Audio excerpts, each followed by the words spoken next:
Vai agora conhecer estruturas em granito com centenas de anos que serviram para apanhar lobos até os anos 70 do século passado. Só no Parque Nacional da Peneda Gerês ainda existem 16 dessas armadilhas que estão agora a ser estudadas para serem preservadas.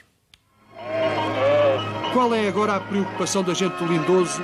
O que pode alterar esta vida sempre igual, que não seja o tempo, a partida ou a chegada de alguém, a doença ou mesmo a morte? São os lobos que descem lá do seu mundo à parte e atacam os rebanhos, provocando perdas que fazem perigar a economia das gentes. A gente andava lá em cima a vigiar os animais, a vigiar essas éguas, as cabras, as ovelhas, e vimos várias vezes o lobo a atacar, a fazer os ataques. Saíam do meio dos tojos, do meio da gesta, do meio do mato e pronto, atacavam os animais. O prejuízo naqueles tempos eram bastante elevados porque não havia outro meio da gente levar a vida.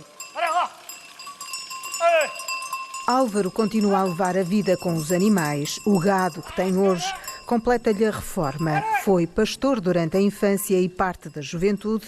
Lembra-se bem das batidas ao lobo.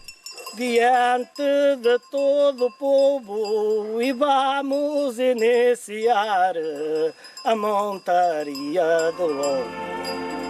A notícia chegou. A grande batida aos lobos está para breve. A gente ia-me a cantar, depois deitavam-se uns foguetes aqui, umas bombas acolá, o lobo fugia, os caçadores iam à frente da gente, alguns 100 ou 200 metros, e quando lá chegavam, encaminhavam o lobo para o fojo, para o buraco. O fojo da cabreta, metiam uma cabreta lá dentro e esperavam que o lobo viesse, andasse à volta por fora. Estamos a 1000 metros de altitude. Perde-se no tempo a construção dos primeiros fojos ou armadilhas de lobos, estruturas em granito construídas na Serra do Gerês.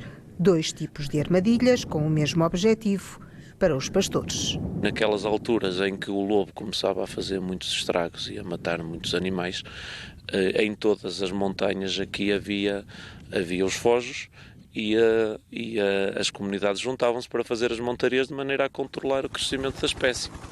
Investigadores das universidades do Porto e do Minho estudam e querem preservar estas armadilhas de lobos na paisagem severa e escarpada da Serra do Gerês. Nós sabemos porque é que elas eram feitas, não sabemos como é que elas eram feitas. O nosso desafio foi levantar a geometria, conhecer a geometria. Usámos técnicas avançadas, em particular o varrimento laser. Conseguimos obter uma nuvem de pontos que nos dá a geometria detalhada, percebemos o tamanho das pedras, conseguimos tratar toda essa informação e é importante realçar que é um muro de pedra seca e, de facto, a pedra resiste nesta posição. Por um lado, é fundamental preservar o conhecimento que aqui está. Falar com as pessoas, saber onde é que estão as estruturas, que é um dos problemas que enfrentamos, é não saber exatamente onde é que elas estão e como é que elas são, alertar as autoridades com competências para atuar sobre o património, à necessidade de proteger este património e, por outro, desenvolver estratégias e metodologias que permitam dar vida a este património.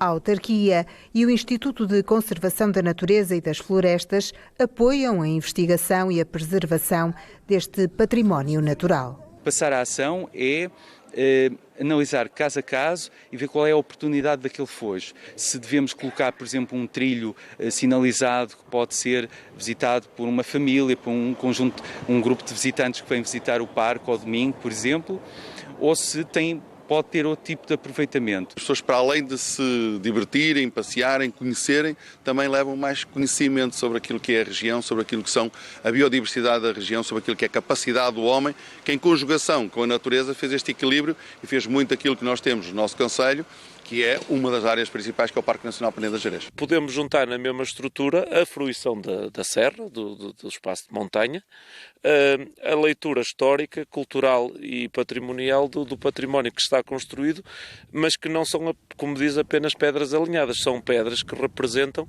a luta das populações para ou poderem viver neste território e também as memórias associadas às pessoas que participavam nessas montarias. As paisagens permanecem inalteradas e os lobos voltaram solitários, tímidos e agora como raça protegida e em extinção. Já havia alguns, mas agora até é muito raro vê-los assim, porque já é menos, já não há... E já não atacam? Não atacam e são são mais mansos, não são como antigamente. Antigamente fugiam, agora praticamente são lobos mansos. Entre mitos e lendas, o lobo foi odiado e temido pelos pastores e pelas gentes da aldeia. A gente, por exemplo, andava a brincar e se os meus pais quisessem, quando eu era pequenito, se os meus pais quisessem que eu viesse para casa, dizia-me logo, sai daí que vem o lobo, vai-te comer. Dados recentes dizem que existem pouco mais de 300 em estado selvagem na Península Ibérica. A relação com os homens mudou, mas as marcas das lutas permanecem nos fujos da serra.